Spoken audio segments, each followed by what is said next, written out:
အားလုံးပဲမင်္ဂလာပါဒီနေ့ကတော့ကျွန်တော်ဒီ Vivo V25e ဆိုတဲ့ဒီ model လေးကိုကျွန်တော်ဒီ FRP lock ဖြုတ်တဲ့ဟာလေးကိုကျွန်တော်ပြပေးပါမယ်ဒီ model ကတော့ကျွန်တော်ခုလက်ရှိ lock ဖြုတ်ပြမဲ့အနေထားမှာဆိုတော့ကျွန်တော်ဒီတူးတွေနဲ့ဒီ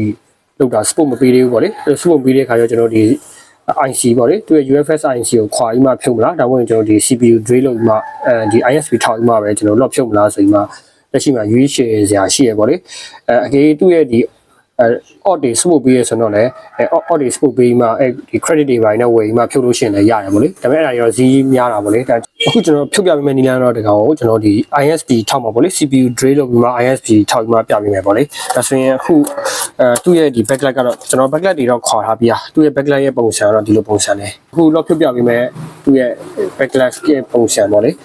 ပြီးရင်အခုဒါတူကဒီမှာလေးကျွန်တော်ဒီအဆင့်တွေကတော့ဗောလေဒီ FRP တော့ကြာနေတဲ့အဆင့်တွေကတော့ကျွန်တော်ပြပြီးတော့ဒီတောက်မှာလေးကျွန်တော်ဒီ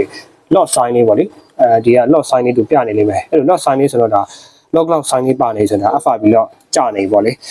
အကေဒီ Android version နှိမ့်နေရဆိုတော့ကျွန်တော်ဒီ unlock 2လို့ပါလို့နဲ့စမ်းကြည့်လို့ရတယ်ဒီကောင်တော့ Android version ကကျွန်တော် unlock 2ရဲ့ဘိုင်းနဲ့စမ်းကြည့်ပြီးသွားပြီပေါ့လေမရအောင်အဲ့အတွက်ဒီကောင်ကိုကျွန်တော် ISP ထောက်ပြီးမှစိုက်မှ lock ဖြုတ်မယ်ပေါ့လေဟုတ်ပြီဒါဆိုရင်ကျွန်တော်ဒီသူ့ရဲ့ frame ကနေပေါ့လေကျွန်တော် circuit board လေးထုတ်လာပြီးတော့သူ့ရဲ့ဒီအပေါ်ကဒီအပူခံပြားတွေကြေးဥထားတဲ့အားလေးတွေကျွန်တော်ခေါ်လိုက်ပြီပေါ့လေဒါဆိုရင်သူ့ရဲ့ဒီကCPU ပေါ်မှာကျွန်တော်ဒီမော်တာလေးနဲ့စားပါလေဒါမှမဟုတ်ဓာတ်နဲ့ရှစ်ပြီးမှကျွန်တော် CPU drain လုပ်ပြီးမှ ISP ဖောက်ကြည့်မယ်ပေါ့လေဒါဆိုရင်အဲ့ဒါလေးတစ်ချက်လိုက်ကြည့်ပေးပေါ့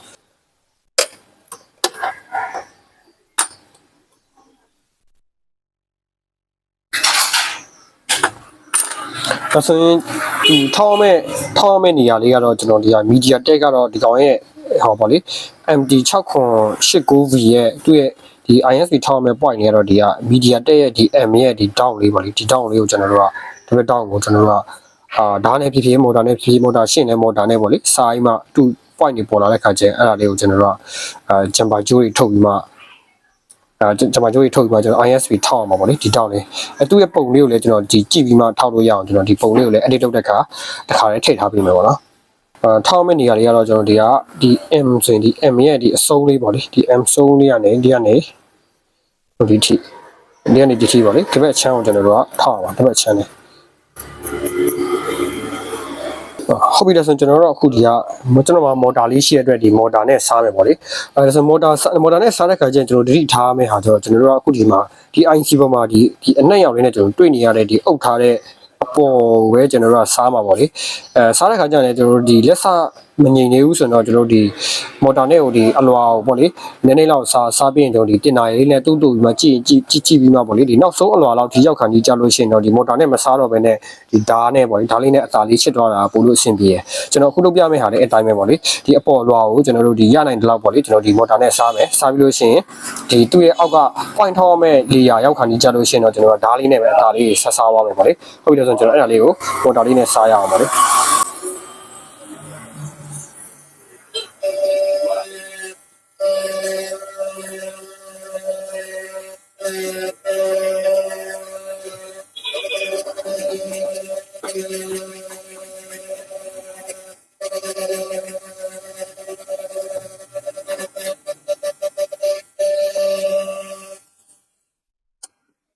ကျွန်တော်ဒီလိုစားပြီးလို့ရှိရင်ကျွန်တော်ဒီကဒီနားချက်တန်လေးနဲ့ဖြစ်ဒါမှမဟုတ်လည်းတခြားတပုတ်တန်လေးနဲ့ဖြစ်ပါလေတင်နာရင်နဲ့ကျွန်တော်ဒီခမချာကျွန်တော်ဒါလေးကိုစီးပေးရမယ်ပေါ့လေကျွန်တော်အဲ့ဒါမှပဲကျွန်တော်တို့ဒီဖောက်တဲ့ဟာကျွန်တော်ဘယ်လောက်ထိရောက်သွားပြီဆိုတော့လေးကိုကျွန်တော်တွေ့ရမှာပေါ့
အခုလိုမျိုးပေါ့လေဒီမော်တာနဲ့စားတဲ့ခါကျရင်တော့တတိထားမဲ့ဟာဆိုတော့ကျွန်တော်အရင်ကြီးစိတ်မလောဘူးလို့ပေါ့လေသူ့တူဒီတလွာစီဖြည်းဖြည်းစီအခုလိုမျိုးနည်းနည်းစီစားလိုက်ပြီးလို့ရှိရင်ကျွန်တော်ဒီတင်နာလေးနဲ့နည်းနည်းဆေးပေးလိုက်ပေါ့လေအဲ့လိုမျိုးလေးနဲ့စားပါပေါ့လေအရင်ကြီးကဒီအញ្ញံသူ့ရဲ့ point တွေချီရောက်သွားခြင်းစောနဲ့ပေါ့လေအရင်တစားလိုက်လို့ရှိရင်တခါကျရင်ဒီသူ့ရဲ့တခြားအောက်ကလေယာတွေတွားပြီးမော်တာနဲ့တစားမိရတယ်အဲ့လိုမျိုးဆိုရင်တော့လေယာအရင်ကြီး point နေပါတယ်အကုန်ပြတ်သွားလို့ရှိရင်ကျွန်တော်တို့ဂျမ်ပါကြော်လို့ရတဲ့အနေအထားမဟုတ်တော့ဘူးဆိုရင်ကျွန်တော်တို့ဒီဖုန်းကကြော်ရနိုင်ခြေရှိရပေါ့လေပြတ်သွားနိုင်ခြေရှိရအဲ့အတွက်ကိုစိတ်ချလေးထားပြီးမှကျွန်တော်တို့ဒီတုတ်တင်နေပေါ့လေဒီလိုပေါ်တာနဲ့စားရဆိုတော့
ဟုတ်ပြီဒါဆိုရင်ကျွန်တော်အခုဖောက်ခဲ့တာဆိုတော့ဒီအကွာဝေးတစ်ခုလောက်တော့ရောက်ခဲ့ပြီပေါ့လေ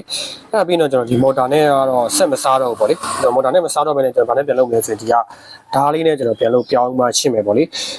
အချို့ကတော့ကျွန်တော်လည်းဒီမော်တာနဲ့ပဲဒီလုံးဝ point ရောက်တဲ့ G ကိုစားကြတာလည်းရှိရပေါ့လေဒါပေမဲ့ကျွန်တော်လုပ်တဲ့ပုံစံအရဆိုတော့ကျွန်တော်ဒီအပေါ်အလွာကိုပေါ့လေကျွန်တော်ဒီဓားနဲ့ပဲစချစ်သွားလိုက်ရတယ်ဒါပေမဲ့ဓားနဲ့ရှင်းလို့ရှိရင်ဒီလည်းနဲ့လက်ညောင်းတယ်ပေါ့အဲ့အတွက်ကိုအပေါ်အလွာလေးကိုကျွန်တော်တို့ကဒီမော်တာနဲ့စားတယ်စားပြီးလို့ရှိရင်ဒီအောက်အလွာမရောက်ခင်ကျွန်တော် point ထောက်ရမယ့်အလွာမရောက်ခင်မှာကျွန်တော်တို့ကဒီစိတ်မန်းနဲ့ဗောလေစိတ်မန်းနဲ့ကျွန်တော်ဒီကခဏဒီမော်တာနဲ့လောက်တာကိုခဏရက်ပြီးမှဒီဓာတ်နဲ့ပဲတလွာစီနည်းနည်းစီပြန်လို့ချစ်သွားတယ်ဗောလေမော်တာနဲ့အဆုံးထိရအောင်ချစ်သွားလိုက်ရဒါမှလည်းမော်တာနဲ့ကကြောက်ကိုလက်ဆမနိုင်သေးဘူးဆိုရင်ကျတော့အောက်မှာထောက်ရမယ့် point တွေကိုကျွန်တော်တို့တွားပြီးမှမော်တာနဲ့စားမိသွားနိုင်တယ်ဗောလေစားမိသွားလို့ရှိရင်ဒီ ဂျမ်ပါမကျော်နိုင်တော့ဘူးဆိုရင် CPU ပြတ်သွားပြီဆိုရင်ဒီဖုန်းကဒီရောရတာတွေရှိတတ်တယ်ပေါ့အဲ့တော့ကျွန်တော်ကတော့ဒီလောက်ကျွန်တော်အကွာပြီးလောက်ရောက်ပြီဆိုရင်ကျွန်တော်ကတော့ဒီဓာတ်နဲ့ရှစ်လေးရှိရပေါ့လေဒီအလွာမှာဘယ်လောက်အလွာဆိုရင်လောက်ရမလဲဆိုရမျိုးတွေဒီ IC ကိုကျွန်တော်ဘယ်လောက်ရောက်တဲ့ခါကျတော့ရှင်ဒါနဲ့ရှင်းရမလဲဒီဘာရတော့ကိုကဒီဘာနဲ့တက်ဆိုင်နေဆိုရင်ကို IC အဟောင်းတွေ IC အစုပ်တွေနဲ့ကိုနည်းနည်းလေးကျင့်ထားတဲ့နေပေါ့လေကိုယ့်ရဲ့ဒီလောက်တာနည်းနည်းများသွားလို့ရှင်တော့ဒီစိတ်မန်းနဲ့ဆိုရင်ဘယ်လောက်အလွာလောက်ဆိုရင်ဒီကအောက်ကအလွာကိုရောက်တော့ပြီလဲဆိုတော့သူကတိတာတယ်ပေါ့လေဟုတ်တယ်ဆိုရင်ကျွန်တော်ဒီလောက်အလင်ထားရောက်ပြီဆိုတော့ကျွန်တော်ဒါမော်တာနဲ့မစားတော့ဘဲနဲ့ဓာတ်နဲ့ပဲကျွန်တော်စပြီးမှဆက်ရှင်းမယ်ပေါ့လေ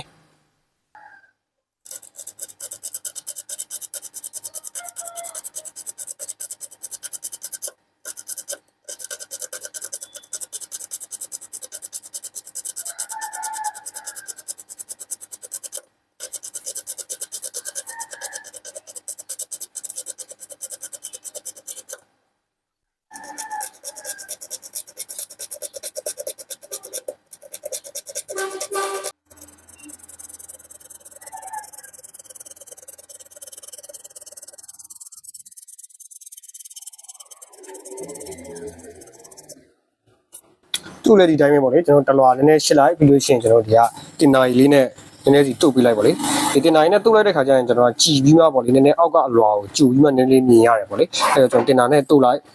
ဒါနဲ့နည်းနည်းလေးရှစ်လိုက်အဲ့လိုကနေကျွန်တော်ဒီနောက်ဆုံးအလွာကျွန်တော်ဒီဂျမ်ပါထောက်အောင်မဲ့အလွာအထိကိုကျွန်တော်ရအောင်တွားမယ်ပေါ့လေ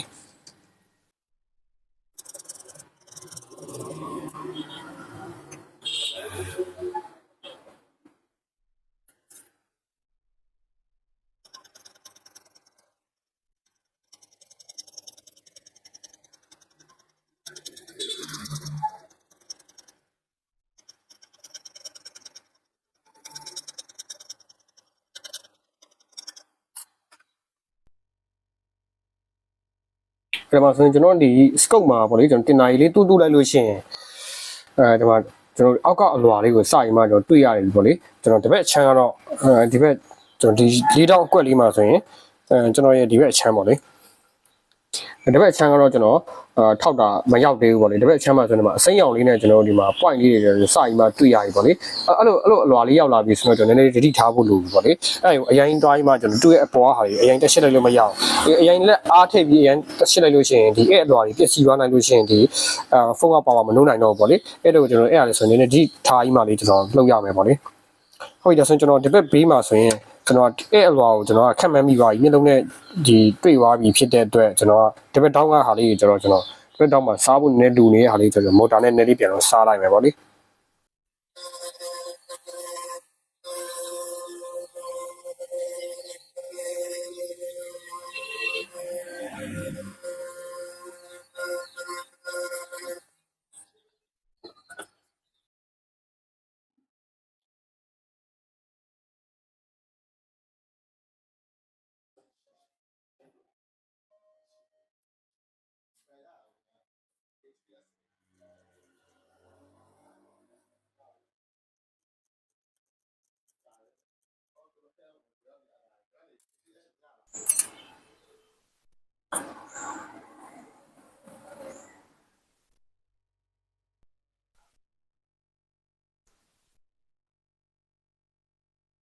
ဆိုတော့ဒါဆိုတော့ဗောလေကျွန်တော်တို့ဒီထောက်အောင်မဲ့ point တွေကတော့စရင်မှပေါ်လာပြီဗောလေဒီ MTK CPU ကတော့ဒီထောက်အောင်မဲ့ point ကတော့ဒီကောင်တော့9 point ဗောလေကွက်ကွန်နေဆိုတော့ကျွန်တော်တို့4 point ပဲထောက်ရတယ်ဗောလေဒီ IC အောက်မှာဆိုဒီမှာဆိုရင်ကျွန်တော်အခုတွေ့ရတယ်ဗောလေဒီကျွန်တော် scope ထဲမှာတော့ဒီပိုလို့တိတာဗောလေဒီ recording ဖမ်းထားတဲ့ဒီကကင်မရာမှာတော့ဘယ်လောက်ကြီးတိတ်မတိတာဟုတ်ဗျာဒီမြင်ရတဲ့ point တွေကဒီ scope နဲ့ကြည့်ရင်တော့ပိုလို့တိတာဗောလေဒီမှာဆိုကျွန်တော်တို့ point အတန်းလေးဗောလေဒီမှာပါတဲ့ကျွန်တော်ဒီအတန်းမှာ point 3 point ရှိရပေါ့ဒီ point 3 point ရယ် evolution ဒီအောက်မှာ2 point ရယ်ဆိုဒီမှာကျွန်တော်တွေ့ရလိမ့်မယ်ပေါ့လေဒီ2 point အဲ့ဒါလေးကကျွန်တော်ဒီထောက်မဲ့ point 5 point ပေါ့စုစုပေါင်းဆိုရင်ကျွန်တော်ဒီ IHON IHOB ရယ် THON THOB ရယ် ISD point ရယ်ဆိုစုစုပေါင်း5 point ပေါ့လေအဲ့ point တွေကိုကျွန်တော်ထောက်အောင်ပါအဲ့ဆိုကျွန်တော်အခုဒါဆိုစအိမ်မှာထောက်လို့ရပြီလားဆိုရင်တော့ချက်ချင်းတော့ကျွန်တော်ထောက်လို့မရသေးဘူးပေါ့လေဘယ်လိုလုပ်ရမလဲဆိုရင် point လေးကိုကျွန်တော်တို့ကဒီစက္ကနာလေးနဲ့ကျွန်တော်တို့ကဒီထောက်လို့ရပါအောင်လို့ပေါ့လေခဲတိုးလို့ရအောင်လို့ကျွန်တော်နည်းနည်းလေးစားပေးရမယ်နည်းနည်းလေး point လေးကိုဖော်ပေးရမယ်ပေါ့လေကျွန်တော်ဒီ circuit board လိုမျိုးပဲပေါ့ကျွန်တော် circuit board ပေါ်မှာ point တွေISP circuit board ပေါ်မှာထောက်တယ်လို့ပေါ့လေ point ကမပေါ်နေလို့ရှိရင်ဒီသူ့ရဲ့ layer လေးကိုနည်းနည်းလေးရှစ်ပေးရတယ်ပေါ့လေ အဲ့မှာဆိုကျွန်တော်တို့ကအရင်တည်းထားရတယ်သူကကျွန်တော်ဆိုအခုဘယ်လိုလုပ်ထားလဲဆိုရင်ဒီကဓာတ်တစ်ချောင်းပေါ့လေဒီကဓာတ်ထိတ်လေးကိုကျွန်တော်မော်တာလေးနဲ့တီးလေးဖြစ်သွားအောင်ပေါ့လေဒီကျွန်တော်မူရင်းရှိနေတဲ့ဒီဓာတ်ထိတ်ကပုံမှန်ဆိုတော့ဒါတေးရလို့ကျွန်တော်တတ်မှတ်လို့ရပြီပေါ့လေဒါပေမဲ့ဒီ IC ပေါ်မှာထောက်လို့ရှိရင်တော့ဒီဓာတ်ထိတ်ကအရင်ကြီးရတဲ့အတွက်ကျွန်တော်ဓာတ်ထိတ်လေးကိုကျွန်တော်တွေးထားရပေါ့လေဓာတ်ထိတ်လေးကိုကျွန်တော်တွေးထားပြီးမှဘယ်လိုလုပ်ထားလဲဆိုရင်ဒီ point လေးကိုအတာလေးဖော်မယ်တော်တော်လေးစိတ်ရှည်ရတယ်ပေါ့လေအကိကိုကpoint ကိုဖော်လိုက်တဲ့အခါမှာကျွန်တော်တို့ကတခြားဘီနာမှာရှိတဲ့ ground တွေနဲ့တပူသွားလို့မရအောင် ground တွေပါကျွန်တော်တို့ကလန်သွားလို့ရှိရင်အလုပ်နည်းနည်းချုပ်တယ်ပေါ့လေဘယ်လိုဖြစ်တယ်လဲဆိုရင်ကျွန်တော်ဒီ jumper ကျိုးကြော်တဲ့ခါကြလို့ရှိရင် ground တွေပါတော်တော်ခဲတူးပြီးလို့ရှိရင်အလုပ်ချုပ်တယ်ပေါ့လေကျွန်တော်ဒီ power တည်သွားနိုင်တယ်ပေါ့လေအခါကြလို့ရှိရင်ကျွန်တော်တို့ground တွေပါပြန်ရှင်းနေရတယ်ဆိုအချင်းကုန်တယ်ပေါ့လေအဲ့အတွက်ကိုကျွန်တော်တို့ကဒီဓာတ်ကိုတက်လေးလုပ်ပဲလုပ်ပြီးလို့ရှိရင်point လေးကိုပဲပေါအောင်ဘီနာ ground တွေကိုမပါအောင်အတာလေး point လေးကိုဖော်ပြရမယ်ပေါ့လေဟုတ်တယ်ဆိုရင်ကျွန်တော်ဟာလေးကိုဆက်လုပ်ရအောင်ပေါ့လေ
ဒါဆိုရင်ကျွန်တော်ဒီ point ကိုတော့ကျွန်တော်ဖော်လို့ပြီးသွားပြီပေါ့လေ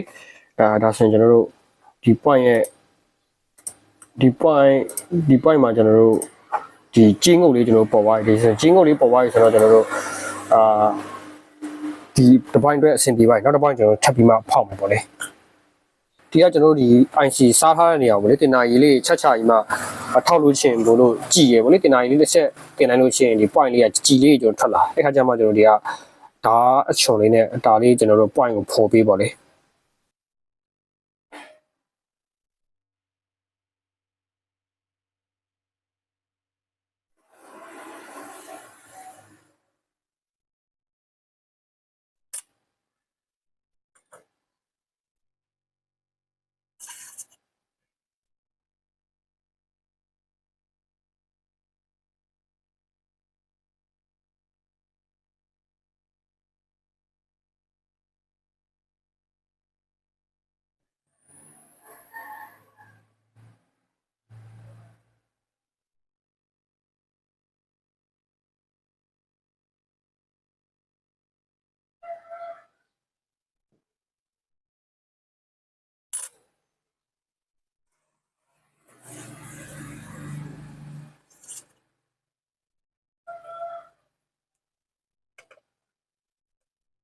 အဆင့်ကျွန်တော်2 point ရသွားပြီပေါ့လေ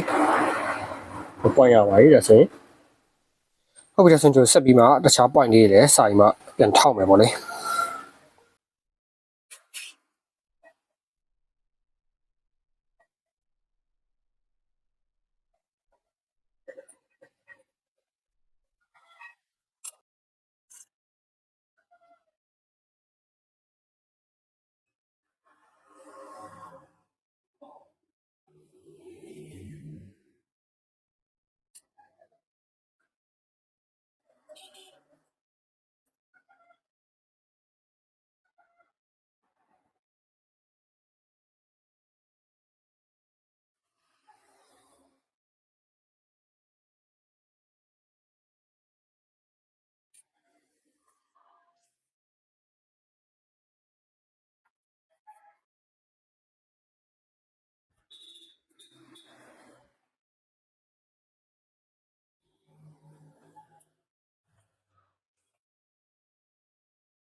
ဟုတ်ပြီဒါဆိုတော့ကျွန်တော်တို့ဒီက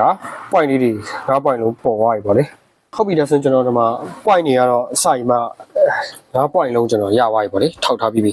ဒါဆိုတော့ဟိုကျွန်တော်ဒီ point တွေပေါ့လေဒီ RST ပါဝင်ကျွန်တော်ဒီထောက်မဲ့ဒီ UFS ရဲ့4 point ရယ်ပေါ့လေ4 point လုံးကျွန်တော်ရသွားပြီဒါဆိုတော့ကျွန်တော်အခုအရင်ဆုံးမလုပ်ပါလဲဆိုရင်သူတို့ရဲ့ impedance အုံတန်မိုးလေးတွေတိုင်းထားမယ်ပေါ့လေပြီးလို့ရှိရင်ကျွန်တော်ဒီ circuit board ပေါ်မှာပြန်တက်ပြီးမှပြန်နှိုးကြည့်မယ်အဲ့ဒါဘာကြောင့်မို့လဲဆိုရင်ကျွန်တော်ဒီကို jumper ဒီ IC တွေပဲဖောက်ခဲ့ပြီးမှပေါ့လေ IC ဖောက်ခဲ့ပြီးမှဒီဓာတ်တွေနဲ့ချိတဲ့အခါမှာ ground တွေပါကြာသွားလား ground တွေနဲ့ပူသွားလားပေါ့လေအဲ့လိုမျိုးပူသွားလို့ရှိရင်ကျွန်တော်တို့ဒီတစ်ခါတည်းနဲ့ကျွန်တော်ပြန်လို့ဖြည့်ရှင်းလို့ရအောင်ပေါ့လေဟို jumper တွေပါကြော်သွားပြီးမှဒီ box တွေနဲ့ကျွန်တော်တို့ကဒီ ISP တွေပါနဲ့လုတ်ပြီးမှဒီသွားလို့ရှိရင်စဉ်းစားခက်သွားပြီပေါ့လေကိုက software ကြောင့်ပဲလားဒါပေမဲ့ကိုထောက်ထားတာကြောင့်ပဲလိုအပ်တာအကြောင်းပဲလားဆိုပြီးမှခွဲခြားခက်တယ်အဲအကြောင်းကျွန်တော်အခုတစ်ခါတည်းနဲ့ဒီသူ့ရဲ့ impedance အောင်တန်ဖိုးတွေစစ်မယ်စစ်ပြီးလို့ရှိရင်ကျွန်တော်တို့ပုံမှန်တက်ပြီးမှတစ်ချိန်ပါနိုးကြည့်လိုက်မယ်ပေါ့လေဟုတ်ပြီဒါဆိုကျွန်တော်သူ့ရဲ့ impedance အောင်တန်ဖိုးတွေတိုင်းကြည့်အောင်ပေါ့လေ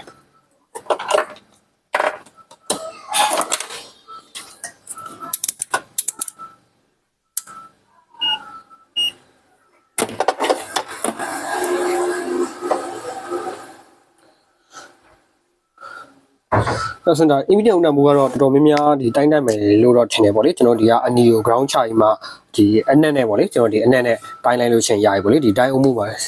ပေါ့လေသူ့ရဲ့ဒီကျွန်တော်ဒီ point တွေရဲ့ဒီကတန်ဖိုးတွေကဘယ်လိုမျိုးဖြစ်လဲဆိုရင် T8 နှစ်ခုက THON THOB နှစ်ခုကတန်ဖိုးကအတူတူလေးဖြစ်တယ်ပေါ့လေပြီးလို့ရှိရင် IHOB IHON ကတန်ဖိုးအတူတူလေးဖြစ်လိမ့်မယ်ပေါ့လေ ISD ကတော့တန်ဖိုးတစ်ခုပေါ့လေအဲ့လိုအတူတူနှစ်ခုတစ်စုံနှစ်ခုစီအဲ့လိုလေးသူကဖြစ်မယ်ပေါ့လေအဲ့ဒီတိုင်းကြည့်အောင်လို့ဆိုကျွန်တော်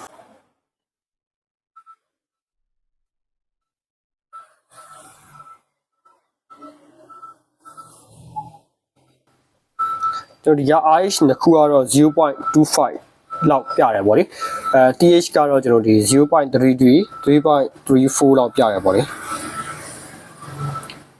ISD ကတော့ကျွန်တော် 0.44 ပေါ့လေ ground တွေကျနေလို့မရအောင်ဒါဆိုတော့ကျွန်တော်ဒီTH နှစ်ခုကလည်းတန်ဖိုးတူတယ် IH နှစ်ခုကလည်းတန်ဖိုးတူတယ်ဒီ ISD ကလည်းကျွန်တော်တန်ဖိုးထွက်နေရဆိုတော့ဒါကျွန်တော်ထောက်ထားတာအဆင်ပြေပြီလို့သတ်မှတ်လို့ရတယ်ဒါဆိုကျွန်တော်နောက်တစ်ချက်အနေနဲ့ဒီ phone ကိုကျွန်တော်ဒီ circuit board ပေါ်မှာတက်ပြီးမှ power ပြန်လို့လို့ကြည့်လိုက်ရအောင်ပေါ့လေဒါတော့ကျွန်တော်တို့ဒီထောက်ထားတာအဆင်ပြေလားဒါမှမဟုတ်တခြားလိုအပ်ချက်တွေရှိပါလားပါဝါနိုးလာရမယ်ပေါ့လေပါဝါမနိုးလာဘူးဆိုတော့ဒါကျွန်တော်တို့ဒီဖောက်တဲ့နေရာမှာတခုခုကျွန်တော်မားရွံ့သွားပြီလို့ပြောလို့ရတယ်ပေါ့လေ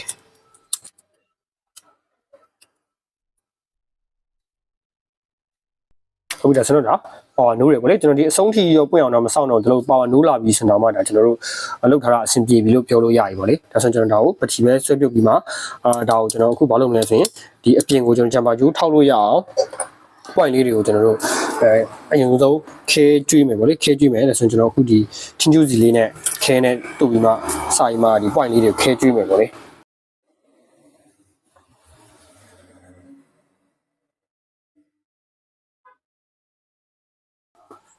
ဟုတ်ပြီဒါဆိုရင်ကျွန်တော်သူ့ရဲ့ဒီ point ပေါ်လေးပေါ့လေကျွန်တော်ဒီထင်းကျူးစီလေးတင်လိုက်ပြီပေါ့လေပြီးရင်ဒီခဲလေးနည်းနည်းလေးတိုးလိုက်မယ်ပေါ့လေဟုတ်ပြီဒါဆိုရင်ကျွန်တော်အခုစရင်မှဒီ point လေးတွေကိုခဲကျွေးရမယ်ပေါ့လေဆောက်တဲ့ခါကျရင်တော့သူ့ရဲ့ဒီခဲကောက်ကလည်းဒီထိတ်ကအရှင်လေးတွေတုံးလို့ရှိရင်တော့ပိုကောင်းတယ်ပေါ့လေဒါကိုအားတာရပေါ့လေကိုတုံးတတ်တယ်လို့တော့တုံးလို့ရတယ်ပေါ့လေအဓိကဘာလို့ရှင်ခိုင်းလဲဆိုရင်ဒီရဲ့ point တွေကအရင်တေးတဲ့ခါကျတော့ဒီလိုဒီခဲကောက်ထိတ်လေးတွေကရှင်လေးတွေဖြစ်နေလို့ရှိရင်ပို့လို့အဆင်ပြေရပေါ့လေ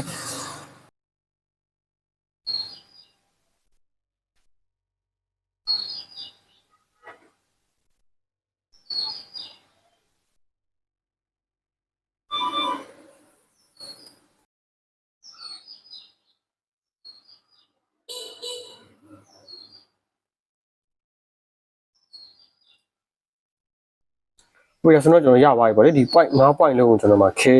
ဒီလေးကျွေးလိုက်ပြီအဓိကတော့ကျွန်တော်ဒီကနေကျွန်တော်တို့ကျိုးလေးထုတ်ရတာပို့လို့လွယ်အောင်ပေါ့လေဟုတ်ပြီဒါဆိုရင်ကျွန်တော်အရင်တော့ကတော့ကျွန်တော်တို့ကဒီကနေကျွန်တော်ဂျမ်ပါဂျိုးအတေးပေါ့လေဆိုဒီငကြက်ထဲကဂျမ်ပါဂျိုးအတေးတာမို့လဲဒီဂျမ်ပါဂျိုးပုံမှန်သုံးနေတဲ့ site ထက်ကိုတေးတဲ့ဟာလေးပေါ့လေအဲ့ဒါလေးကိုတုံးမှဒီကကျွန်တော်တို့အပေါ်ဂျမ်ပါဂျိုးလေးတွေပြန်လို့ခွေပြီးမှပုံမှန်မူရင်းကျွန်တော်တို့ရဲ့ဒီတုံးတဲ့ဒီလိုမျိုးဂျမ်ပါဂျိုးနဲ့ပြန်လို့ကျွန်တော်တို့ရဲ့ဒီ ISV ထောက်တဲ့ adapter ကိုပြန်လို့ဆက်ကြတာပေါ့လေနောက်ပိုင်းကျတော့ကျွန်တော်အဲ့ဒါနည်းနည်းအချိန်ကုန်လို့အဲ့အောင်မတုံးတော့ဘဲနဲ့ဒီလိုမျိုးဒီလိုပစ္စည်းလေးတုံးတယ်ပေါ့လေဒီလို magic tap ဆိုတဲ့ဟာလေးအဲ့ဒါလေးတုံးတယ်အဲ့ကောင်လေးကကျွန်တော်တို့ကအထဲမှာဒီ point အဝိုင်းလေးတွေအဲ့လိုမျိုးလေးပါပြီးရပါလေအဲ့ဒါလေးကျွန်တော်တို့ခွာပြီးမှအသုံးပြုလိုက်ရုံပဲပေါ့လေအခုဒါတော့ကျွန်တော်3လက်စတုံးထားပြီးသားဟာလေးတွေပေါ့လေဆိုတော့အဲ့ဒါလေးနဲ့ပဲကျွန်တော်ထောက်လိုက်တော့မှာပဲပြောနေတဲ့ဟာတော့ဒီလိုမျိုးပေါ့လေဒီ IC ကနေကျွန်တော်တို့ကတစ်ဆင့်နှစ်ဆင့်လောက်တာဗောလေ IC ကနေမှကျွန်တော်တို့ကဒီတစ်ဆင့်ဂျမာဂျိုးအသေးလေးနဲ့ကျွန်တော်တို့ကခွေတယ်ခွေပြီးမှအဲ့ကနေမှတစ်ဆင့်ကျွန်တော် adapter ကိုဂျမာဂျိုးတကြိုးနဲ့ပြန်လို့တွားတာအဲ့လိုပုံစံမျိုးလေးပေါ့လေအဲ့လိုတွားလဲရတယ်အချို့ကလည်းကိုကြိုက်လို့လုပ်လို့ရကိုအားတာလို့တော့အဲ့ဒါတော့လုပ်လို့ရပါတယ်ကျွန်တော်တို့ဒီ IC ပုံတော့ဒီလိုမျိုး magic tab ဆိုတဲ့ဟာလေးနဲ့ကျွန်တော်ခွေရတော့များတယ်ပေါ့လေ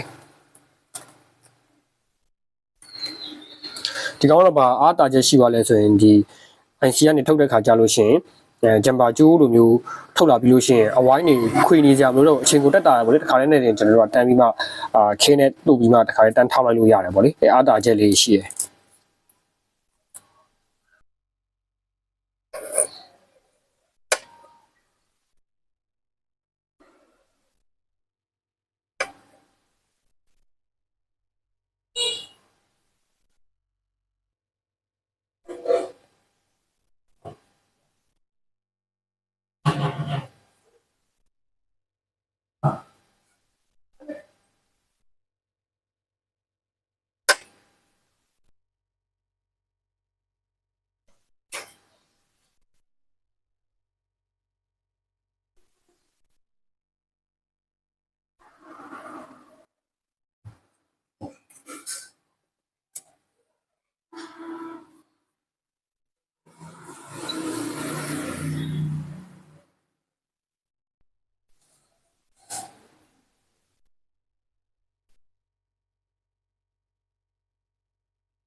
ဟုတ်ပြီဆိုရင်ကျွန်တော်ဂျမ်မာကျိုးတပင်တော့ဆက်ပြီးပါပြီဗောလေပြီးရင်ကျွန်တော်ဘယ်လိုလုပ်ရမလဲဆိုရင်သူ့ immediate on time ကိုတစ်ခါလေးတိုင်းပေးဗောလေဒါတော့ကျွန်တော် point မှာမတိုင်းတော့ဘဲနဲ့ကိုထောက်ခဲ့တဲ့ဒီကpoint အဝိုင်းလေးပေါ်မှာတိုင်းပေးရမယ်ဗောလေကျွန်တော်ထောက်ခဲ့တာတကယ်မိရောမိလားimmediate on time ကိုထွက်လာဆိုရပါဗောလေဟုတ်တယ်ဆိုရင်ကျွန်တော်လည်း immediate on time ကိုထွက်တယ်ဆိုတော့ကိုထောက်ခဲ့တာအဆင်ပြေပြီဗောလေတော့ဒီချီမိမိတော့ထောက်တာတော့ဘို့လို့အဆင်ပြေရဗောလေဒီတိတ်မထိဘူးဆိုရင်ဒီဂျမ်မာဂျိုးဒီ ISP ထောက်ဖို့ပေါင်းနဲ့ချိတ်တဲ့ခါကျရင်တိတ် connection ကမမိဘဲနဲ့ဖြစ်နေတတ်တာမျိုးတွေကြုံရတတ်တယ်ဗောလေအဲ့အတွက်ကိုတခါရင်းနဲ့ point ကိုထိထိမိမိလေးဖြစ်သွားအောင်လုပ်တာကောင်းတယ်ဗောလေဟုတ်တယ်ဆိုကျွန်တော်နောက်တစ် point ပြန်လို့ထောက်မယ်ဗောလေအဲ့တိုင်းပဲကျွန်တော်ဒီ point နောက် point လုံးကိုအဲ့တိုင်းပဲကြော်သွားလို့ရှင်ရရဗောလေQualcomm CPU ဆိုတော့ကျွန်တော်4 point ဆိုရင်ရရ MTK ကတော့ဒီ RSD ပါတဲ့အတွက်5 point ဗောလေ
ဟုတ်ပြီဆိုကျွန်တော်ဒီ4 point တော့ပြီးသွားပြီဗောလေနောက်ဆုံးတစ် point ကျန်နေတယ်ကျွန်တော်ဒီဘက်က RSD point နဲ့တစ် point ကျန်နေရဗောလေဟုတ်ပြီအဲ့ဒါလေးကိုကျွန်တော်ထောက်ရအောင်ပါ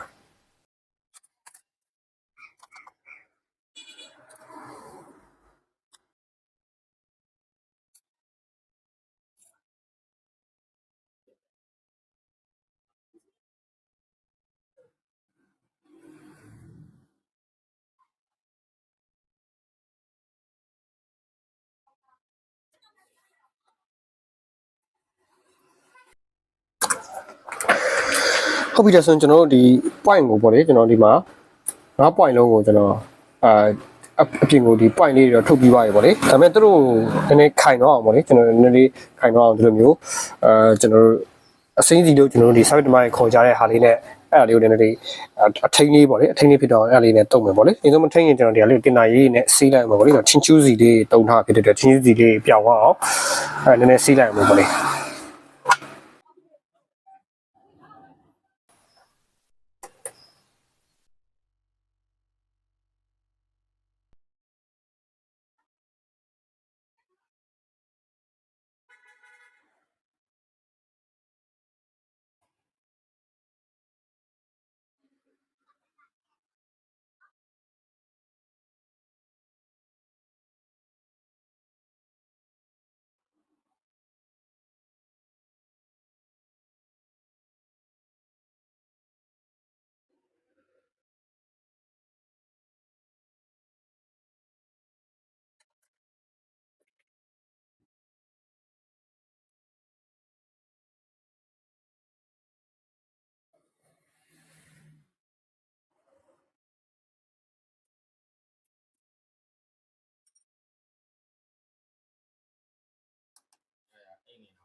ဟုတ်ပြီဒါဆိုရင်ကျွန်တော်ဒီမှာအစိမ်းစီလေးနဲ့ထိန်းထားပြီးပေါ့လေဒါထိန်းလေးကျွန်တော်လုပ်ထားလောက်ဆိုတော့ရပြီပေါ့လေကျွန်တော်အပြည့်ဒီမအုပ်လိုက်ဘူးဆိုတော့ကျွန်တော်ဒီ point ကိုဘယ် point ကပါလဲဆိုတာပြန်ကြည့်ရခါကျရင်နည်းနည်းခက်လို့ပေါ့လေဟိုအရင်ကတော့ကျွန်တော်အဲ့လိုအလွတ်မှတ်ပြီးမှပေါ့လေဘယ် point ကပါလဲဆိုတာလွတ်မှတ်ပြီးမှဒီအစိမ်းစီကိုဒီလေးတောင်အကွက်ကိုအပြည့်အုပ်လေးရှိတယ်နောက်ပိုင်းကျတော့ကျွန်တော်နည်းနည်းလေးနောက်ပိုင်းကျလို့ရှိရင်အကေးပြန်ကြည့်ရင်ခဲ့လို့ရှိရင်လည်းဒီ point ကပါလဲဆိုတာနည်းနည်းလေးပြန်လိုက်လို့ရအောင်ဆိုပြီးမှကျွန်တော်နည်းနည်းလေးပဲဒီအထိန်းလောက်လေးပဲပေါ့လေနည်းဒီ point တွေကျွန်မကျုံးတဲ့အပြင်ကိုပြန်ဆက်တဲ့ခါကျရင်မကျွတ်တော့အောင်တော့အထိန်းလောက်လေးပဲကျွန်တော်ထိန်းထားပေးရပါလေဟုတ်ပြီဒါဆိုကျွန်တော်ဒီကနေမှတစ်ဆင့်ကျွန်တော်တို့ကဒီဂျမ်မာဂျိုးနဲ့ဘေကိုပြန်ဆက်လို့ရပြီလဲဆိုရင်ကိုယ့်ရဲ့ဒီ ISP ထောက်မဲ့ဒီ adapter ကိုပြန်လို့ချိန်ပြီးမှစရင်မှကျွန်တော် lock ဖြေလို့ရပြီပေါ့လေကျွန်တော်တော့ဒီကဟောပါပေါ့လေ F64 ရဲ့ဟိုလေးပေါ့လေ F64 ကိုအသုံးပြုပြီးမှဒီ FRB lock လေးဖြေမယ်ပေါ့လေမိတ်ဆွေတို့မှာရှိတဲ့တခြားဒီ box နဲ့ဖြေလို့ရတယ်ပေါ့လေဟုတ်ပြီဒါဆိုကျွန်တော်ဒီဟာလေးကိုစရင်မှဒီခဲကျွေးမှဒီ adapter မှာစရင်မှကျွန်တော်ချိန်တော့တယ်ပေါ့လေ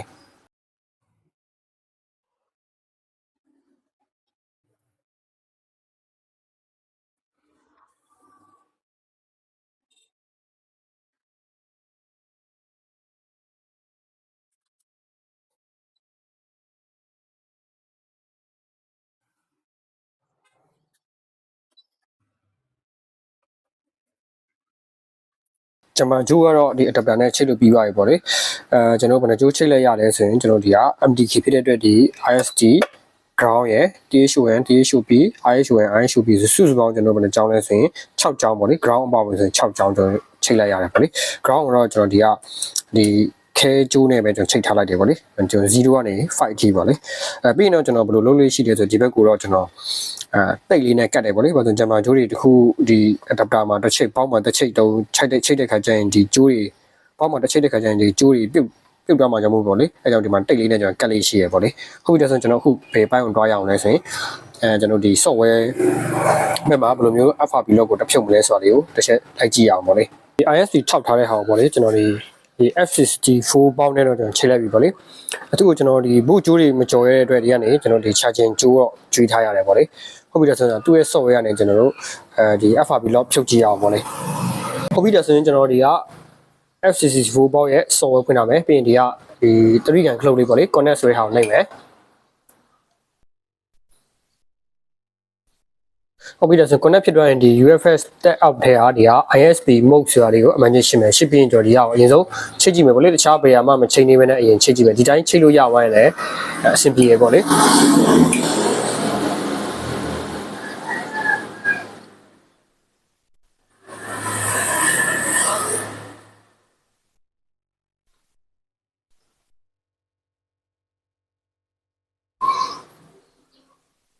ဟုတ်ပြီဒီလိုမျိုး error တက်လာတယ်ဆိုတော့ကျွန်တော်တို့ဒီက gear လေးတွေချိန်ဖို့တော့လိုတယ်ပေါ့လေဒါဆိုရင်ကျွန်တော် PWM G1 လောက်နဲ့ဆန်းကြည့်ရပေါ့လေ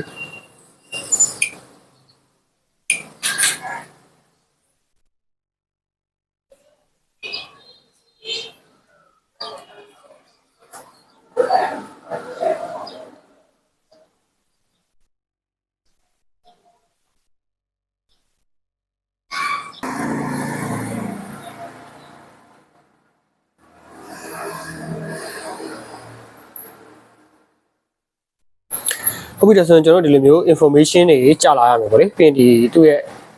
Android information ဒီ phone ရဲ့ information လည်းကြာလာရမယ်ဒါပေမဲ့ကျွန်တော်ဒီ partition ဘက်ကိုတွားရင်လည်းpartition လေးကြာလာရမယ်ဟုတ်ပြီဒါဆိုရင်ကျွန်တော် FRP ကကျတော့ဒီ FRP partition ထဲမှာပေါ့လေဒီမှာ active ဆိုမှသူပြနေ FRP partition ထဲမှာရှိရဆိုဒီ FRP partition ကိုကျွန်တော်လိုက်ချမယ်ပေါ့လေ FRP partition တွေ့ပြီအဲ့ဒါကိုကျွန်တော်ဒီအမှန်ကြီးလေးရှင်းပြီးရင်ကျွန်တော်ဒါကိုမဖြတ်ချအောင်ပေါ့လေနောက်ပိုင်းကျွန်တော်ဒီ Vivo တွေ Oppo တွေဆိုရင်ကျွန်တော်မဖြတ်ချမယ်နဲ့ဒါကိုဘာလို့မလဲဆိုရင်ကျွန်တော် read မယ်ဒီ cloud လေးပေါ့လေကျွန်တော် desktop ပေါ်မှာပဲ new folder လေးတစ်ခုစောက်ပြီးမှတင်လိုက်တော့မယ်ပေါ့လေ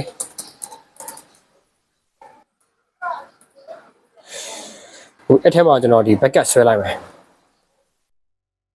ဟုတ်ပြီဒါဆိုရင်ဒါ backup ဆွဲတာပြီးသွားပြီပြီးသွားပြီဆိုရင်ကျွန်တော်ဒီကသူ့ရဲ့ဒီ Vivo folder လေးကိုလာပြီးရင်ဒါလေးကိုကျွန်တော်ဒီ hash နဲ့ပြင်မယ်ပေါ့လေ hash editor ထဲမှာဒီ FRP partition ကိုဒီ hash ထဲကိုဆွဲထည့်ပြီးရင်ဒါကို control A နဲ့ကျွန်တော် select ပြီးမှဒီအရာအပေါ်မှာ right click ထောက်လိုက်မယ်ထောက်ပြီးဒီ face selection ကိုဒီမှာ0ထားပြီးမှပေါ့လေ okay တစ်ချက်နှိပ်လိုက်မယ်ပြင်တော့ဘာလို့ပေးမလဲဆိုရင် save ပေးမယ်ပေါ့လေ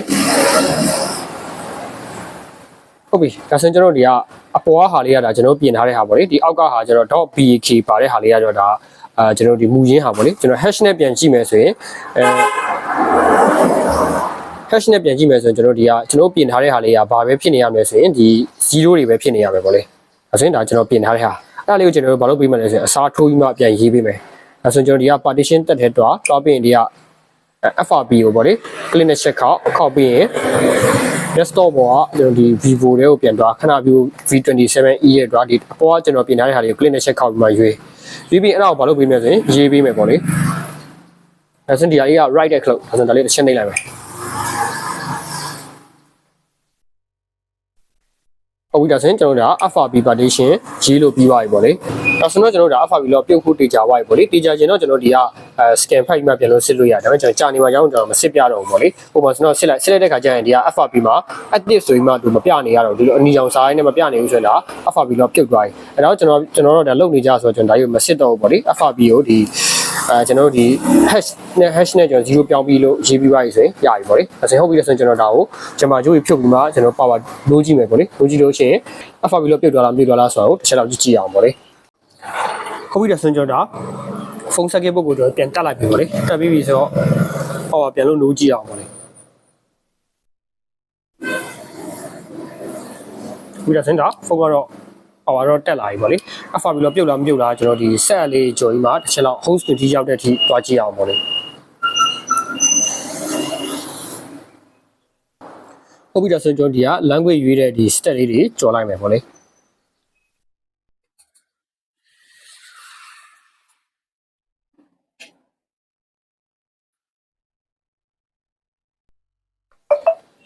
ဟုတ်ပြီဒါဆိုတော့ဒါကျွန်တော် FRP လို့ကြော်သွားပြီပေါ့လေဟုတ်ပြီဒါဆိုရင်ကျွန်တော်အရင်ဦးဆုံးအနေနဲ့ဒီ setting နဲ့တွားပြီးမှကျွန်တော် screen lock တစ်ခုခတ်ပြပေးမယ်ပေါ့လေအခေတို့ FRP လို့ပါနေဆို screen lock ခတ်လို့မရအောင်ပေါ့လေ